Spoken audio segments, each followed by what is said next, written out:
Hello, everyone, and welcome to the Riverfront. This is the world's most dangerous podcast where we discuss the Cincinnati Reds and occasionally Austin Kearns. I'm Tim Daniel, very excited to be filling in for Chad and Nate this week. And joining me is an old friend, someone I haven't really done a show with in quite some time. You know him from Just Baseball, amongst all the other Reds podcasts he appears on to help us all his dorks out. This is our good friend and hopefully yours, Clay Snowden. Clay, it is so good to see you, man. I know, man. It's been probably 2 years. I know that we've texted back and forth, but we haven't recorded or anything. So yeah, it feels good. I know you and Nate have asked me a couple of times. Nate has this unbelievable ability to ask me every single time I'm on a work trip. I think it's like 6 for 6, and I'm not even lying to him. I travel a lot for work, but still, like it's like every single time I'm in a hotel Wi-Fi, he's like, "Hey, can you do this?" I'm like, "Trust me, you don't want me to." Yeah. Yeah, I know he's off. He's been like, "Hey man," he's like, "I've tried to get Clay a couple times." I was like, "I'll text him." I was like, "But we'll figure it Yeah, out." I I really know he's wasn't willing. dodging him. Like, it Yeah, was I was like, "I know truly he's lined up willing." that way. I was like, "This is unbelievable." So he's gonna be really mad at me that I have you on his show today. Um, but I wanted to bring Clay on because he wrote a really good article this week about the Reds 2025 projection, and we're gonna get into that. I got a couple viewer mail questions I want to get to, and then but we're gonna start obviously. The day the disc goes up is game one of the World Series, the Yankees and the Dodgers, and I think it's really fascinating how people are acting like they're so sick of this matchup considering it hasn't happened in 43 Yeah. years. But I think that I think it's the right matchup, and I hate to say it because I bet on the Guardians. I really thought the Guardians had a chance until they went down 2-0, and I was like, well, that's money out the window. But I think these are the two best teams. I feel like I understand why people don't like these franchises, but Yeah. realistically, I also think that if your team spent the money that these teams do, you would love these franchises. Yeah, it really comes down to, the pros and cons of this matchup. The pros are, like, what, 3, 4 of the best players in the game are all on the biggest stage in this Yeah, historic matchup. Like, if you remove yourself from anger of the money side of things, you can say, "Oh my gosh, this is an incredible matchup of talent alone on the field."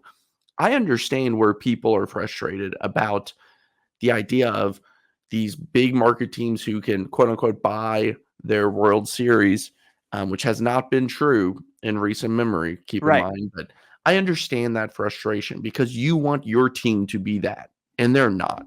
And you are sick of the Dodgers going out and buying the player that you would be like, this is the dream scenario. And they're like, oh, yeah, we'll add him into the sixth spot in our lineup. Like, I understand the frustration.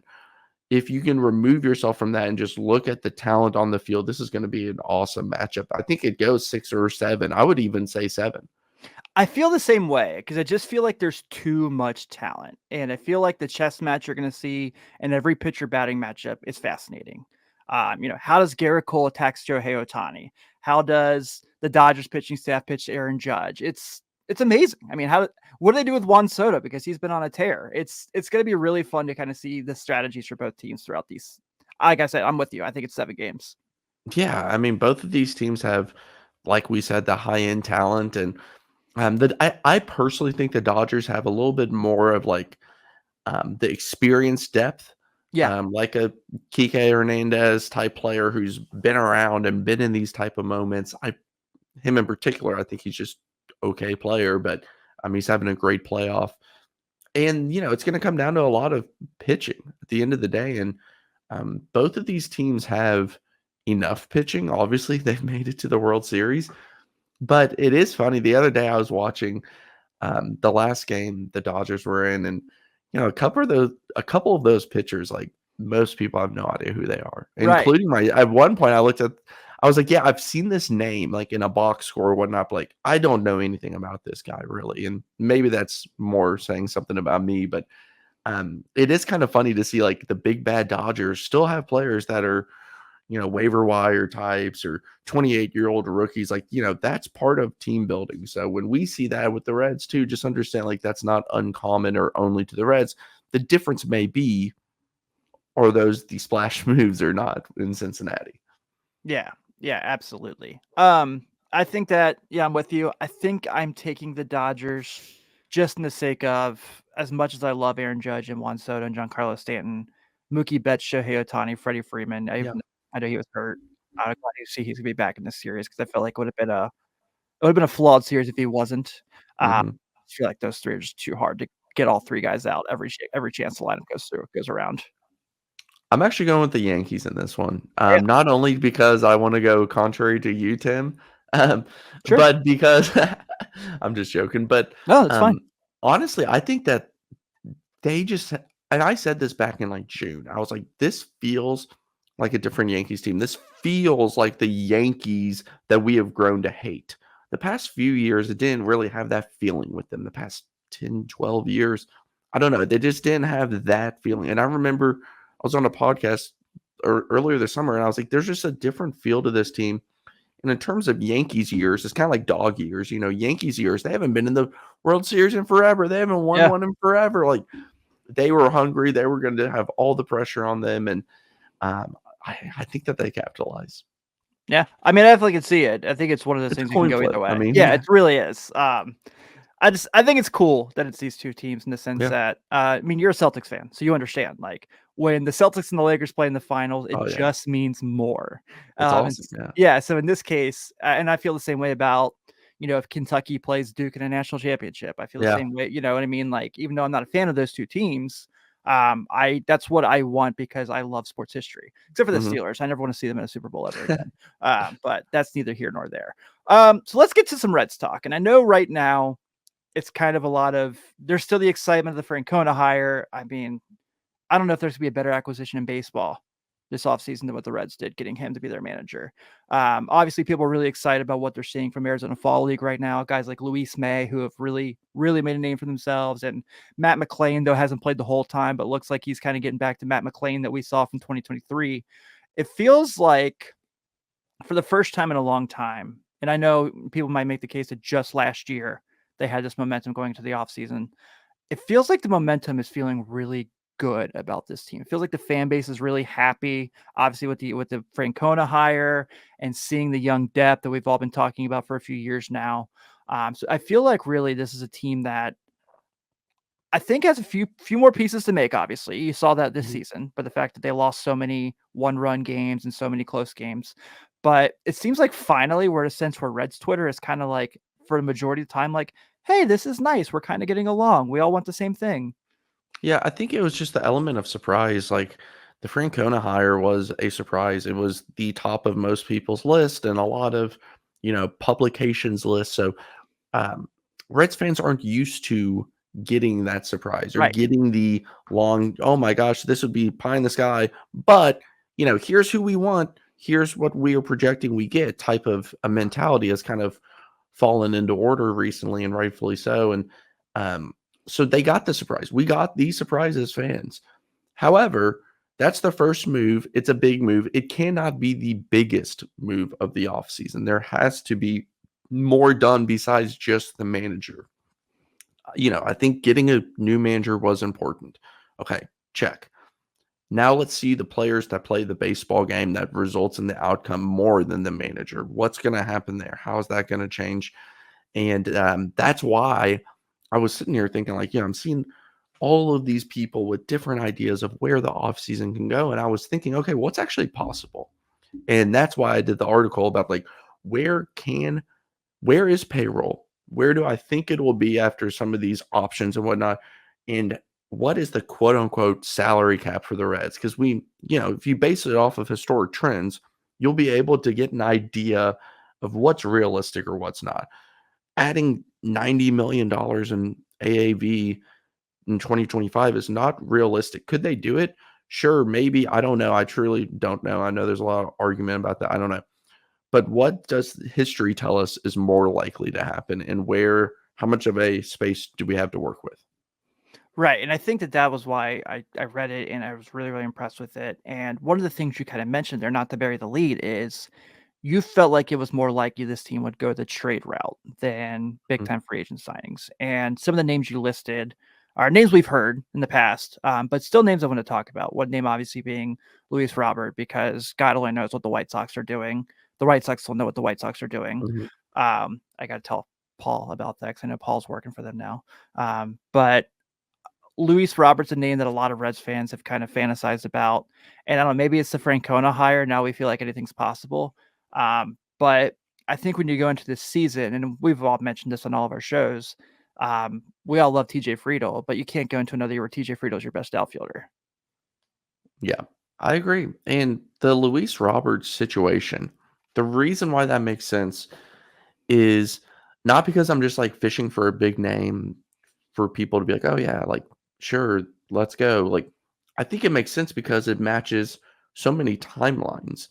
The White Sox need to capitalize on him. I mean, they're spiraling. Like, I just highly doubt that they have any interest in not only keeping him around for the next year. He's under contract. 2025 is 15 million.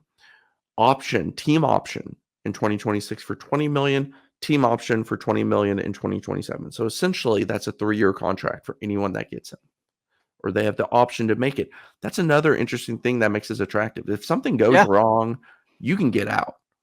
That's really attractive in the Reds' minds, I would assume, knowing that, they've signed some contracts like Mike Moustakas that they, still had to pay out and he wasn't on the team. 3 years. The White Sox are not doing anything in the next 3 years. Long shot they do something in year 3. I mean, then he hits free agency, you get nothing. I don't see that happening. Now the Reds, why does it make sense for the Reds? Like you said, they need a better outfielder. They need a righty bat in the outfield. TJ Friedel, like maybe not. He's a good enough center fielder. He graded out really well in 2023, not well in 2024. I've always thought that like 2023 was an outlier type year for him, just in terms Me of like too. his ability. I think he's a good player. I do not think 2023 was going to be the standard. And that's why I said you got to build this team. And last year, knowing that like a regression could happen. Well, we saw it a bit, and like he was injured. I'm not saying he's out. I would say let's wait and see.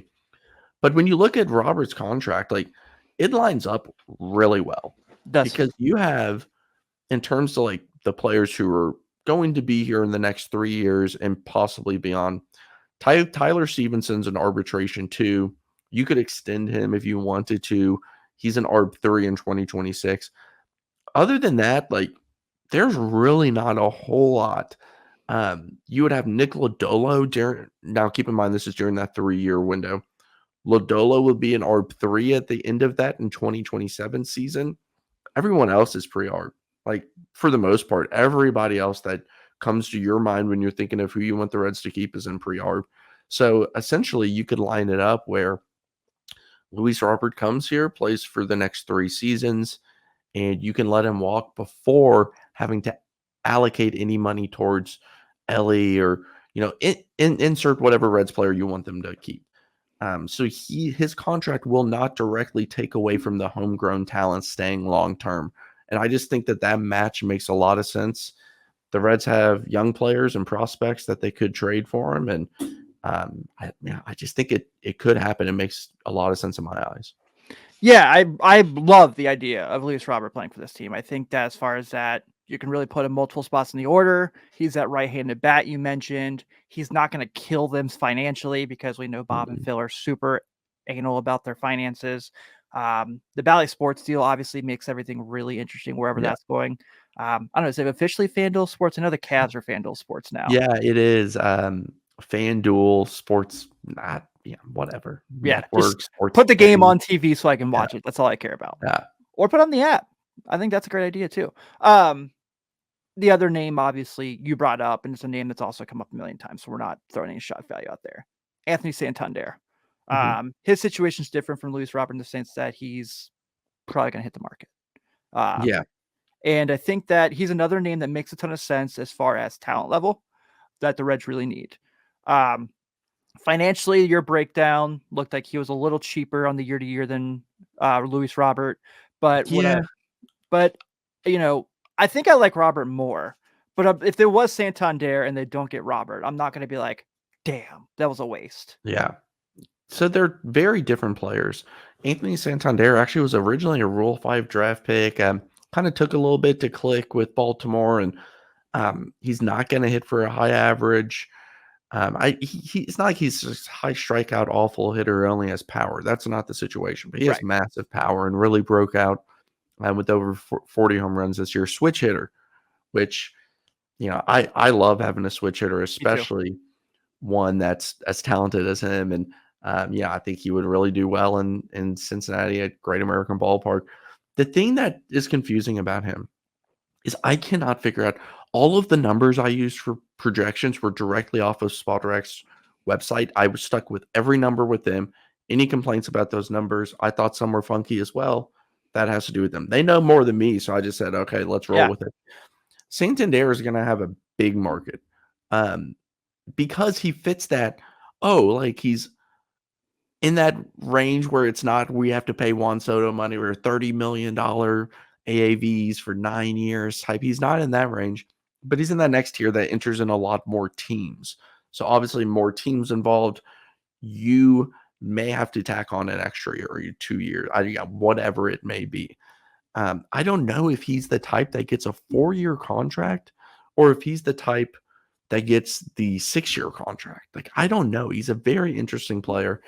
And I would love for the Reds to go after him. I just think his market is going to start adding years. And it's Yeah. not the money as much as it is the years.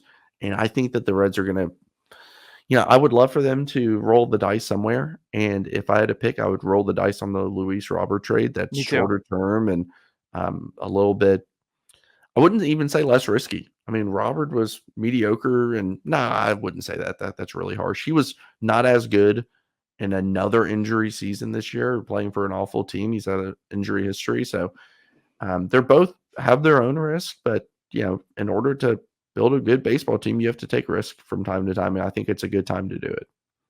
I totally agree. And I think that one thing that really is jumping out to me is you mentioned as far as like the trade options as far as prospects that they can move around. And um I don't know if they'll ever really I would like to see them do this, is kind of make something similar to the Matt Latos trade they made in 2012. And what I say by that is not Mhm. necessarily the person they're acquiring. We all know how he is as a human. But 2012 he was awesome. And anyone who tries to say otherwise is lying, because that's especially the second half.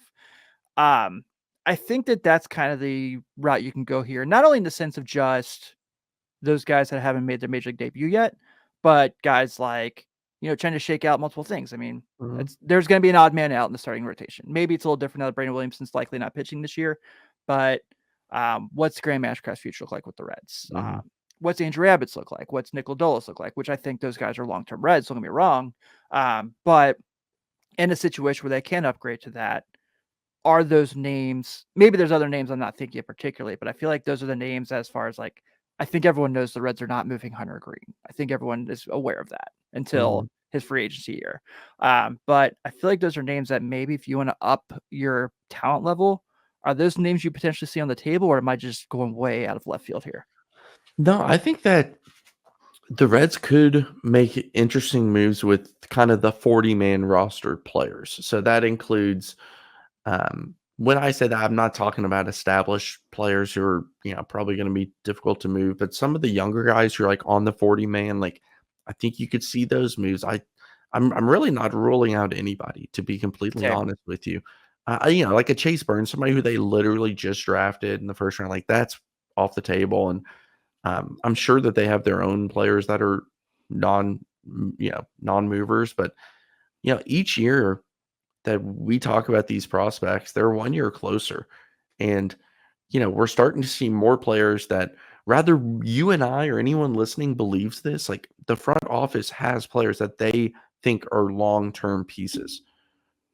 The more that builds up, the less and less roster spots and 40-man spots there are for some of these prospects. And of course, they could say, okay, then we'll move Matt McClain or, insert whoever and, uh, just fill it with a younger player. And that is possible. But I could see them moving anyone from Louder all the way to, a guy in kind of the back 30 who may just bring back a relief pitcher. I think that it's time to be a little bit more aggressive and take Hmm. the risk, like I said. And it was a good poll by you mentioning Latos. Like I've said before, like This team doesn't do it often, but when they think the time is right, they're willing to make, the trade to get a legitimate piece. Trevor Bauer, um, you know, interesting story now, but Yeah, at the time that was like that was kind huge. of yeah, like that was a legit move, and I'm not praising them for it, their infrequency in doing it,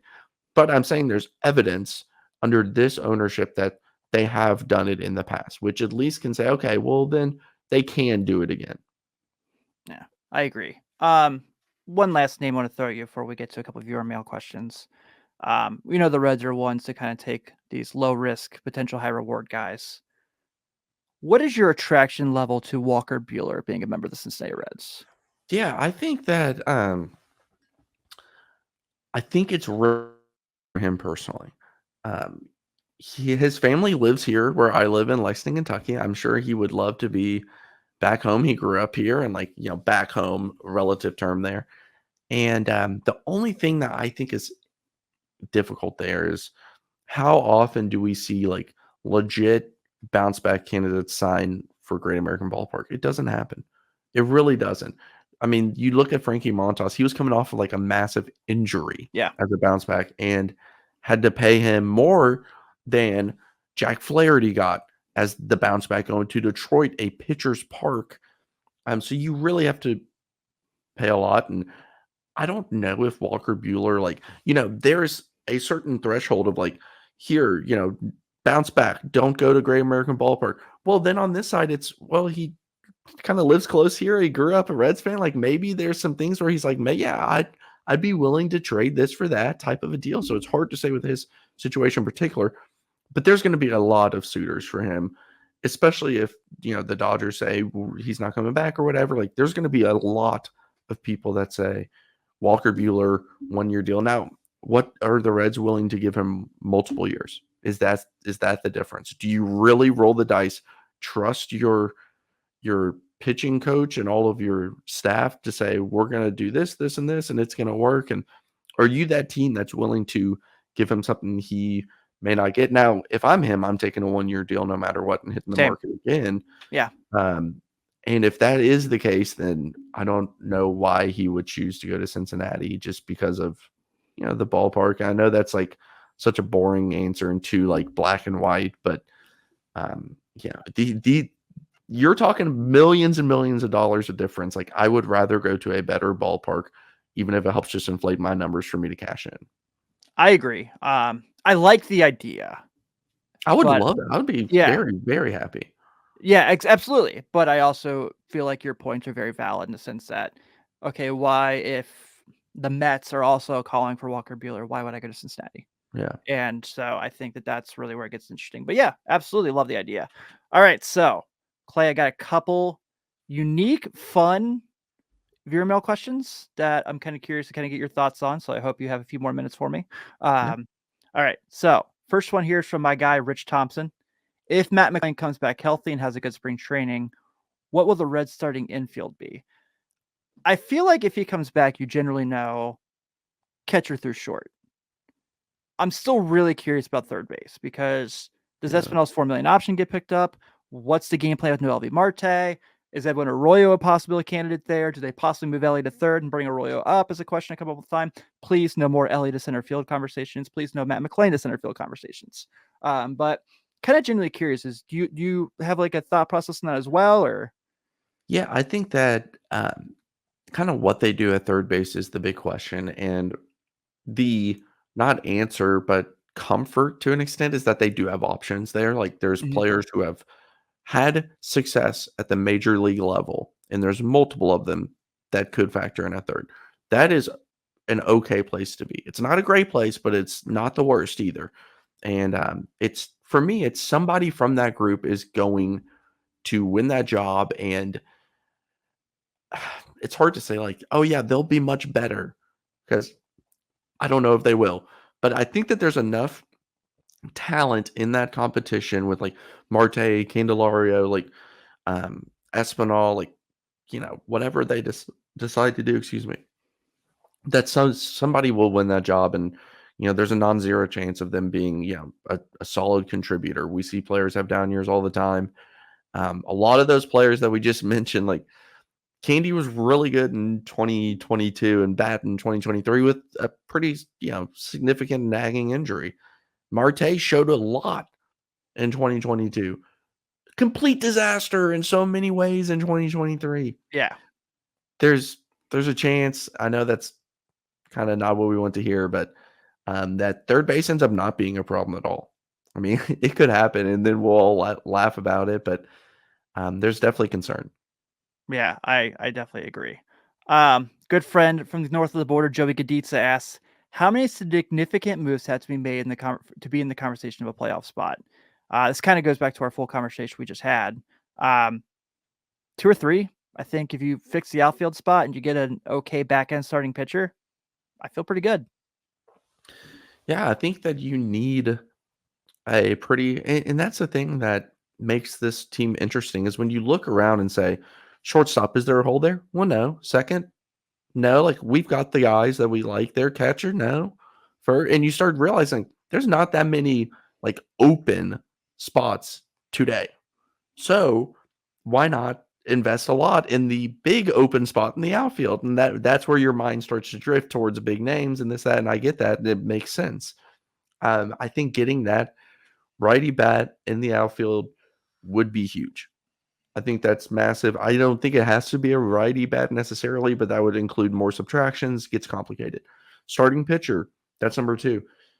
I know that this is like really off in left field, but I think a backup catcher is really important. I do I think too. it's more important than people realize. And I think that there is a reason for it to be in the list of like top priorities. As weird as that sounds for a team that missed the playoff to be like really focused on a backup catcher, they've been trying to figure it out for years, and it's kind of one hit wonder type things. And Luke Maley at the $3.5 million option, I'm out on that. I think it's time that you actually like invest a decent amount. Like Carson Kelly's a name that came to my mind, and like give him 2 years, $8-10 million. What, I don't know how much it'll cost for Carson Kelly. Whatever it is, like get somebody who's established, who's a solid backup catcher, instead of these kind of like Austin Wynns type moves trying to patchwork. Because if Tyler Stevenson goes down, what do you do at catcher? Organizational depth is not great. It's not ready. Yeah. It can get really ugly really fast behind the plate, which is controlling your pitching staff. And you talk about just a spiral going downward. I think that backup catcher is one of those like sneaky, unsexy needs. Yeah, I've brought up the name Jacob Stallings a couple times. Yeah, he played well in Colorado. I would just stay away just because of his age and just, True. he's produced well in Colorado. A lot of people have, but he was really bad for a couple of years before then. I think that's just like risky, but I mean, I wouldn't like totally hate it. Backup catchers are tough, man. Like It is they tough. don't come around that often, like solid backup catchers, and maybe it's a trade that you work out. I don't know, but I think that they need to find a way to solidify it. Kirk Caselli for the 3rd time. Call San Oh my Francisco. gosh. All right, so this last one is from our buddy. I know is a good friend of yours also on the socials. Good friend John Alski Oh says, yeah. I think that every team in the league should have the mindset that they should add a starter to their roster every single offseason, whether it's an ace or an innings eater. Agreed. If Martinez and or Junis go elsewhere, who is a starter you would like to see the Reds sign or trade for? That's tough off the dome because I'd have to look at what's going to be out there. But we mentioned Bueller already. I don't know how likely that is. There's a few. There's so many options. The starting pitching market's not terrible this free agency. But is there anyone particularly that you can think of off the top of your head? In terms of signing a pitcher every year, like I like that mentality when it like in theory, yes, that's going to be true more years than not. Right. In terms of just like options who might be available, I'm looking through the list right now. Do you want Frankie Montas back? I don't think so. No, I don't think so. I'm looking at like realistic names. And it comes down to players like what's going to happen with Jose Quintana. Is he like, Right. he's older, like near the end of his career? Is he going to go back to the Mets? Is he going to hit free agency? And there's a lot up in the air right now. Andrew Heaney's like a guy that every team has fallen in love with at some point in time.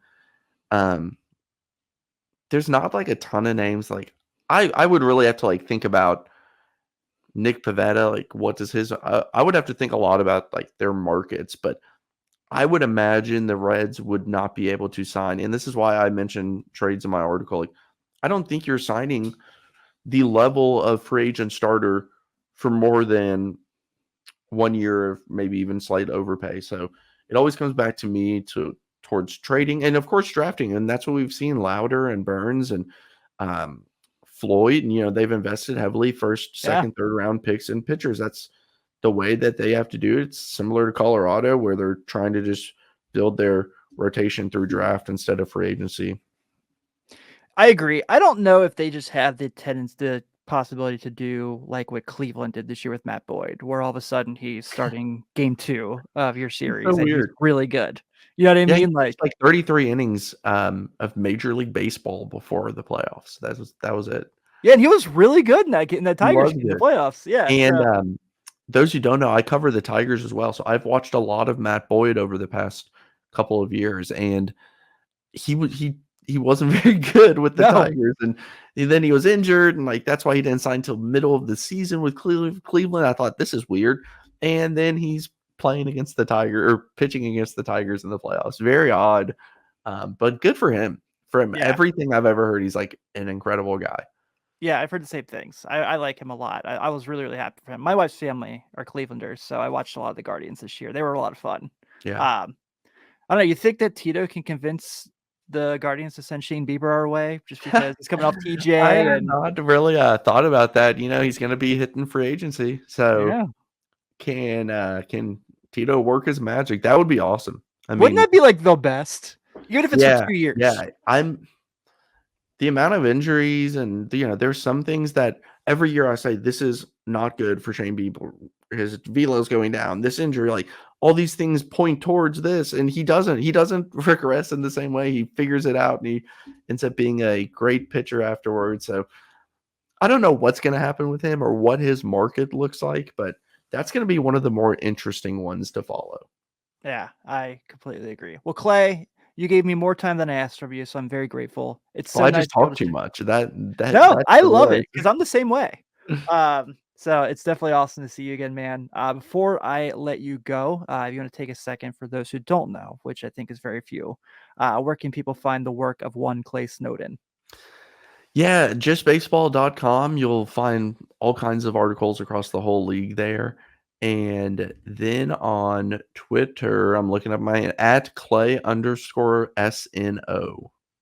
Yeah, so be sure to give Clay a follow if you don't already, and just don't feed his ego anymore about how good the Celtics are. We already know. So go C's, baby. Yeah. All right, guys, we're gonna go ahead and wrap this our interview up. Thank you all for tuning in. We definitely appreciate it. Clay, always a pleasure, man. Thanks. All right, so we're doing a little double dip this week. When the Dotsons leave me in charge, we don't just talk the Reds, we talk the Bengals. And I had to bring on my guy, Andrew Foxballer from Bengals Talk. How are you, buddy? Good. How's everybody? Good, man. We're good. Happy to have you here. Joe's obviously here too. I forgot to introduce him. That's my fault. Hi. We will get by with it. But I wanted to bring Andrew on. We actually got to meet Andrew over the summer. We did on our live show at Smoke Justice. We got to hang out with him for a few minutes. That was nice. It was cool. So made that connection there. And I've been really enjoying your and James' works this summer. I mean, this season, through the year, through the good and the bad. Of late, it's been good finally. So it's been nice to see. But we'll get to it, man. So last couple of weeks, 2 big wins. Defense has shown up. Now, albeit it's been a big difference from playing Jaden Daniels and Lamar Jackson back-to-back weeks, but they have managed to sort of kind of right the ship in some senses, where they've really been looking to as far as like getting guys back on the defensive line. You can see the secondary is playing a little tighter. What has kind of been your biggest jump from these last 2 weeks compared to the few weeks before when things weren't going so well? Jump. I mean, you're absolutely right. Of course, defense. I remember in those like weeks, like certainly like 2, 3, 4, 5. You're sitting there like, man, imagine if this defense were even like slightly below average, we would be on fire. And then they're above average, and this is what we're getting the last 2 weeks. So, I mean, I think jump has been, I hesitate to state the obvious, but I think to me it's I don't think we really factored in how much having sort of their personnel back on defense would have created the opportunities that they've been able to put out there on the field defensively and be able to contain the run a bit more, actually put pressure on opposing quarterbacks a bit more, feel like a cohesive unit with just some key players coming back. I mean, we knew it was going to help. We needed it, but it just feels like between that and I'm assuming there's been some changes from Anarumo's standpoint, of course, that have helped with that. That's just natural as you progress through the season. But yeah, defensively, I'm feeling pretty good. I mean, it's very possible they just completely disappear any given week. It wouldn't shock me. It's not the first time we've seen that, Right. but it goes with the theme of inconsistency that we feel like we've gotten now through this portion of the season. So, but yeah, defense, just can you just stay where you are? I don't want to lose you. Just stay right there. I think it's been incredibly beneficial that everyone started to come back with Hill, Rankins, McKinley Jackson, Miles Murphy, Chris Jenkins having two hands to actually make a tackle. To have that soft landing of playing the Giants and the Browns back to back, we would have liked for them to have been around against a much tougher offense like the Ravens and the Commanders, but being able to kind of work out what their best rotations are going to be, what line groupings are going to be the best. Because again, that's where everything starts.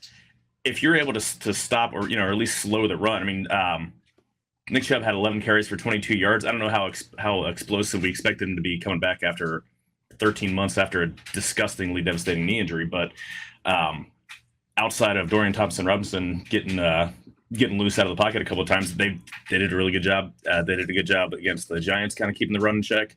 But yeah, it's nice to have that soft landing with everyone coming back to try to figure out what rotations work best, and being able to send Zach Carter packing to the Raiders, which we'll see him in a couple weeks. So that'll be fun to see him on the other side of the team or other side of the line.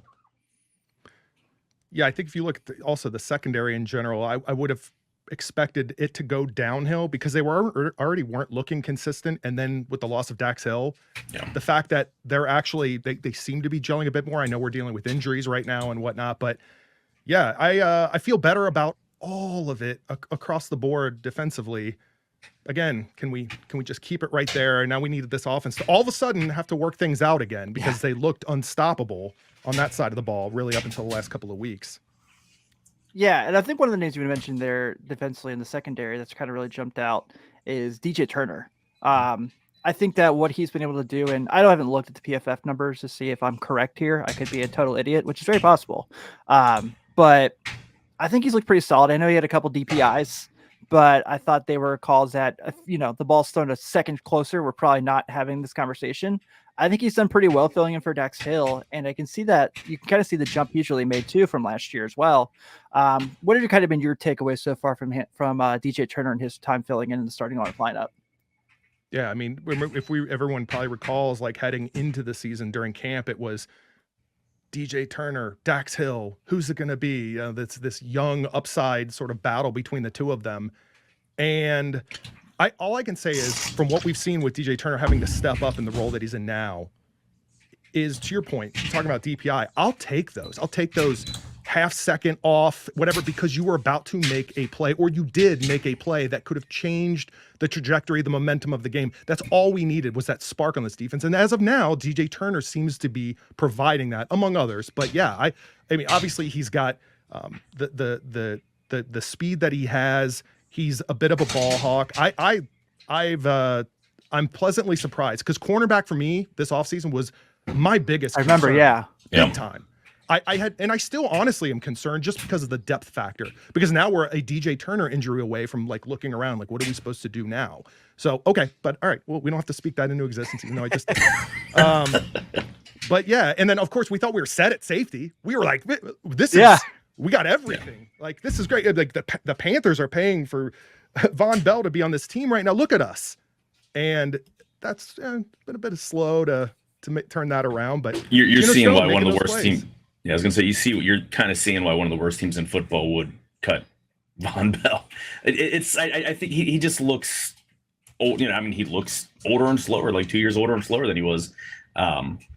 than he was with the Bengals in 2021-22. DJ Turner actually, for all of the defensive backs, he's got the highest coverage grade per PFF. I was right. 68.9. Yeah, and yeah, if he can just get his issue on the DPIs, he's right there, and it's not even so much the contact; it's just he's not getting his head snapped around, and they're going to call those with any contact if you're not facing the if you don't have your head snapped around playing the ball, they're going to call that almost every time, especially so. But yeah, I mean exactly. With that speed, you can't teach 4.26 speed. He's more physical than I expected, and I like having physical corners. We know CTV is incredibly physical. Maybe so I like having guys. Times. Yeah, but I'd rather have that than sure, someone who looks like Deion Sanders out there that's just kind of waving arms, trying to slow the guy down to someone else in the secondary will come bring him down. Deion Sanders does have a career sack, for what it's worth. A career sack. One in how many years? Right. Yeah. A couple weeks ago, we might have taken that. Yeah. Yeah. Right. True. Yeah, absolutely. So it sounds like I just saw Charlie just retweeted a few minutes ago. Sounds like there's good news on the Orlando Browns front. Looks like he's at full go in practice today. Good. Which is very, very reassuring when you know Max Crosby's coming to town in 2 weeks. And Cody Ford set to replace him in the lineup otherwise. Yeah. That just makes things a lot more promising. But on the offensive side of things, I want to kind of get your thoughts on that as well, Andrew, obviously. Everyone's kind of talked about the young, obviously the Burrows, the Chase, the Higgins. We knew we were getting there. The younger guys that are stepping up and really kind of making a name for themselves in this offense has really been awesome. 3 names in particular, obviously Yoshi Voss, who a lot of people predicted to break out, kind of taking that Tyler Boyd slot role. Chase Brown, who's been awesome. He's been so good. There's not a bad thing you can really say about him. And then Eric All on the tight end portion, who, he's not getting as many snaps as the other guys that we just mentioned, but has done a really, really good job in his role. What's kind of been your biggest takeaway from all the younger dudes who are as we're kind of going into this transition phase of this Bengals offense, so we don't know what it's going to look like next year, whether T. Higgins is here or not, and these guys, having these younger guys who step up kind of makes you feel a little better, obviously, about the future. Oh, for sure. I think Eric All is a future stud, assuming everything aligns with health and he's able to consistently get out there on the field. I think if there's anything to be said about these young players right now, I feel like we were getting a lot of glimpses of it early in the season. Yoshi Voss, all of a sudden, like people were like picking him up off waiver wires for fantasy. Yeah. Oh my God, like how did I miss this? People outside the city of Cincinnati. But then it was kind of what, like, almost everyone, especially in this last game, Jamar, they were there, obviously. Yeah. And then it was like, what was the plan here? I don't know. And I still don't know. I'm not a big tape guy, but I will watch all 22 and I'll sit there and go, okay, what went wrong here? Aside from Burrow just kind of sticking with certain reads and not really shifting around and seeing certain guys that are open, he's had young guys that are out there that are, running deep routes or they're running a slant and they're open, but he's just locked in. And that may not all be Burrow. Certainly he could change that and improve on that. When he goes back and watches the tape, he could do it better than I could. That's for sure. But I don't know if it's also part of how they're preparing for these games. I don't know if it's the play calling, the schemes.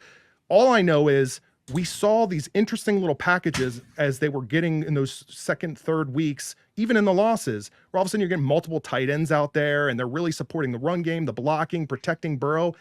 And then they're just throwing guys downfield and just empty backfield. And I don't know. I don't know what the plan is there. I still don't know. And I feel awful experiencing it. I know that much. It just, it's wins. I get it. A win is a win. It's AFC North against the Browns. It's going to be an ugly win. And I understand all of that. But the reality is you beat the Giants, who are not a very good team. You beat the Browns, who you played 3 different quarterbacks in that game. They're not a very good team. At some point, I want a win that gives me some confidence. You sign players in the NFL, not based entirely on past performance. A lot of it is what? Future projection, what you're going to do for this team. As a fan watching this team right now, I can look and go, well, they got that win, and think about the past. But the reality is, I'm looking at those wins and going, what does it mean moving forward? And for right now, I don't feel super confident. I'm glad we got the win, of course. But sure. What story does it tell moving forward? It's struggling with that one. It's interesting because Burrow had 15 completion, 25 attempts. one attempt each to Gesicki, Sample, Yosevach, Eric All, and Tanner Hudson. And that was it. The rest of them chased around 2. Zach Moss got 3 targets, and then 6 and 8 for Jamar and T. It's interesting to try to figure out what they're doing with the tight end usage. All is coming up. Like, he's only like 15 snaps behind Drew Sample for most snaps from the position in the season, which I think will probably stay around there because I mean we know Drew Sample's role as the H back if need to be. Although I've seen All back there a little more, but more pass definite pass situations you're going to see him back there. But it's trying to figure out like what are we doing. I like that they seem to have flipped the or the last handful of weeks they flipped the usage for the running backs. I still think Zach Moss has a role on this team. I think they're still figuring out what that role is. I like the personnel or the personnel groupings they put out there with the weird, almost diamond like. They're in a pistol, and they had both almost like an inverted wishbone with the tight ends.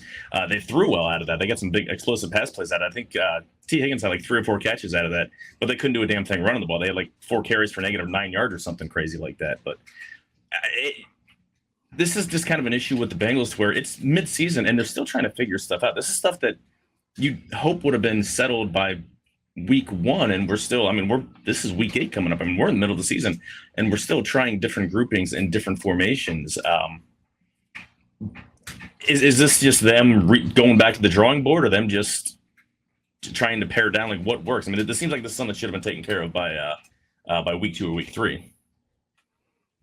Yeah, and maybe part of it is I'm sure they're always scheming to find ways to get Jamar the ball. I get it. You're moving him around. You're doing everything you can to get him the ball. But somewhere in that planning, I imagine, you're looking and going, okay, assuming it's zone coverage, assuming he's doubled for majority of the game, how are we going to exploit that and use that to our advantage? And obviously T is making the most of that with what he can and the targets that he's getting. But outside of that, you talked about tight ends. Mike Gesicki, the season was kind of starting, was like a little promising. I'm like, man, this guy he's essentially a wide receiver, tight end, like the perfect kind of hybrid in that regard. But he's just kind of disappeared as of late. And it's like, I don't know. I obviously I have a Madden mind in the sense of like, man, if you told me this is my roster, like I could have a lot of fun with this. And I don't feel like any of this is fun right now. I'm with you. So with that being said, obviously now we look forward, and this Sunday they have Philadelphia coming to town, which is basically another AFC North game, the way that they run their offense. We just saw this with Lamar and Derrick Henry, and now you get Jalen Hurts and Saquon Barkley. Also on the other end, you have 2 really good wide receivers as well. This is obviously going to be probably, you can make the case, it's probably the best offensive personnel group they'll face, obviously so far this year. What's kind of your thought process on this matchup? What do you kind of feel like you'd want to see the most from this Bengals team? Because this is a team still trying to get their first home win, and that's kind of shocking where they're at considering they're 3-4. Yeah, look at what they're doing well, the Eagles, right? We just saw it last week, Saquon Barkley. And you got Hurts, obviously, that is going to be a threat on the ground as well. The only thing I feel like you can do, I think the obvious thing you can do, and when you're game playing and looking at how this defense is playing, is they've done a relatively good job of taking the one thing that you're very good at and at least keeping it at bay. Like you'll break here and there, but it's not going to break the whole game. Like they're actually containing things as best they can. And you're not going to obviously eliminate Saquon Barkley. You're not. If you find a way though to keep Hurts in that pocket, he will take risks. He will throw in what he perceives as a tight window, and it could cost him if you get the right defense that is able to exploit that, make those turnovers, get those opportunities. And right now this defense is trending in that direction. So I think if you can do that, and then of course somehow figure out what you're doing offensively, I get it. Jamar's going to make a big play, probably have a touchdown. You can't rely on Charlie Jones returning for a touchdown right at the beginning of the game. If you can figure that piece of it out, I think I think the Bengals could, I don't want to say comfortably win this, but we very well could be sitting in the fourth quarter like this they've got this under control. Unless they royally screw this up, we're in good shape. So yeah, it all comes down to that. They look at the weapons they have downfield. The Eagles. Yeah. I mean, obviously, but I think Hurts. It's capitalizing on his. I don't want to say inability, but he's prone to those mistakes, and you can exploit them if you force him to stay in that pocket and not start running around like crazy. The Bengals, the spread did go into board the Bengals' favor today. It was 2. It's now 2.5. So, not much. It is. But Their offenses. I mean, again, you look at their personnel with the receivers they have in Dallas. I know Gettert's banged up. I don't know if he hasn't practiced this week. I know he didn't play last week, so I don't know if he's trending to be out again with a hamstring injury. They've got Fred Johnson, who's going to be lining up opposite Trey Hendrickson, which is very, very exciting. That's a great match. Yeah, that's really fun. Yeah. Although he had a couple of really good blocks last week. They've underperformed. I mean, is probably out. I think. I don't know. We'll Who's that? see. Mekhi Becton, like their offensive line. He's dealing with concussion issue. Jordan Mailata being on IR is why they've got a backup left tackle right now. So yeah, so they're underperforming what you think they were. I mean, they're 17th in the league in points. Obviously, that there's a lot that goes into that. With injuries can totally derail one game or several games, but they're not running on full cylinders. I mean, this isn't the same Eagles team that was in the Super Bowl a couple years ago. Now, granted, this isn't the same Bengals team that was in the Super Bowl the year before that either. But the way the defense has been playing, they have cut down. I mean, what was the issue last year? Explosive plays. They are the best in the NFL right now at limiting explosive plays, which, considering how terrible the tackling was earlier in the year and issues at all 3 levels, Lou has figured something out. And it's being a Bengals fan dealing with Lou Anarumo, it is a roller coaster within the season itself, because you see the scheming that he does, and like he's limited with the guys that he has sometimes, but you're like, why are we running this? Why are we not pressuring or not blitzing or anything? And then he goes one game and he blitzed, didn't he blitz in like 41 snaps or something crazy against Lamar? But when his back is against the wall, I think he does a great job at scheming around and trying to take stuff away. Like now his teams are going to dink and dunk. I mean, say what you want about Deshaun Watson. He was 17 and 19. I mean, he was just completing passes everywhere, and they were everything was underneath outside. I think he had a couple intermediate passes, but I think if they make Saquon Barkley churn out 3-4 yards a carry, which is what Derrick Henry did. Derrick Henry did nothing until the first snap after the missed field goal in overtime when he ran 51 yards. Yep. If they can keep Saquon to a game like that, I think this is a game they do win. I mean, hell, they should have won the game against the Ravens by a couple of scores for that matter. Yeah. And defense is playing better now as a whole. And by the way, like we talk about controlling the game, the offense stepping it up. Got to emphasize on the Bengals side, of course, is the run game. It's been, you don't really know which, like how efficient they've been. It's kind of all over the place. And I haven't looked at the updated numbers since the Eagles played the Giants, but heading into that game, it was the opposing running backs to the Eagles had gained 10 plus yards on 15.3% of their carries against the Eagles defense. That was the second highest explosive run rate allowed in the NFL this season. And they also had allowed 3.5 yards after contact, which was the 5th most in the NFL. Now, those numbers have since updated. I haven't looked them up since they've played the Giants, but like that is a recipe for, I don't know, a bit of a coming out party for Chase Brown and maybe Zach Moss. Yeah. If your offense can handle those other components, can actually spread the ball around a bit more and be efficient with Burrow, which they're obviously very capable of. Yeah, absolutely. Well, Andrew, I will get you this last question here before we get out of here, and I really appreciate you taking some time this afternoon. Where's your concern level for Evan McPherson at this point? I am not. I'm one of the few. I'm not either. Okay. All right. I'm not. I don't know. I think he there's an occasional chip shot that he'll miss. It's rare, and you're like, oh. And if you got something that's 40, 50, I'm not going to sweat it too much. I still think overall he's what are you going to do? You're obviously right. Look, if the game's on the line, am I going to start thinking about some of those misses at the time he's lining up to make that potentially game-winning field goal? Sure. But is it a liability? I don't think we're anywhere close to that yet. I agree. I completely agree. I just want to make sure we touched on that. Joe, any final touches on Evan McPherson before we get out of here? No, I mean, yeah, I really don't have too many concerns. he's not as of a sure bet that we thought he was in 21, 22. Like, he's now just a good kicker. He's not Justin Tucker, but that's fine.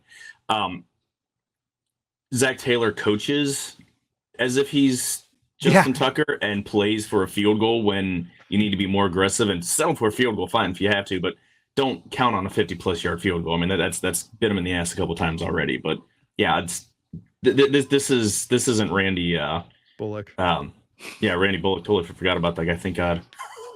Maybe sometimes Zach Taylor is treating McPherson like. I'm not saying he should treat him like he's Randy Bullock by all means, but yeah, I don't know. Maybe I don't know. Think about your quarterback a little more. Yeah, sure. That's all. Yeah.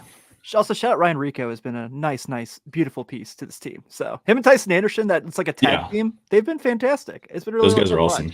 Yeah, I was bummed this past week because Rico had kind of shorter fields and was more just trying to pin him back as opposed to just letting go and letting loose just some nuke for 60, 70 yards. Like, man, it's gonna kill the net, man.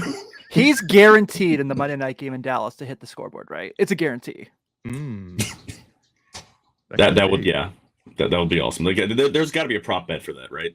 It has to be somewhere, because especially with his hang time and everything, he's been awesome. Yeah. Well, Andrew, thank you so much for hanging out with us, man. I really appreciate you giving me some time this afternoon. Before we get out of here, just if you want to take a minute for those who don't know you, which I'm sure, as I mentioned with my previous guest, is few and far between. Where can people find your work so people can keep up with what you're doing? Yeah, James Rapine and I run Cincinnati Bengals Talk on YouTube. You can find all of our content there. I edit a lot of it. I'm in some of it, but ultimately that's where to go, and we'll tell you everything from that point on.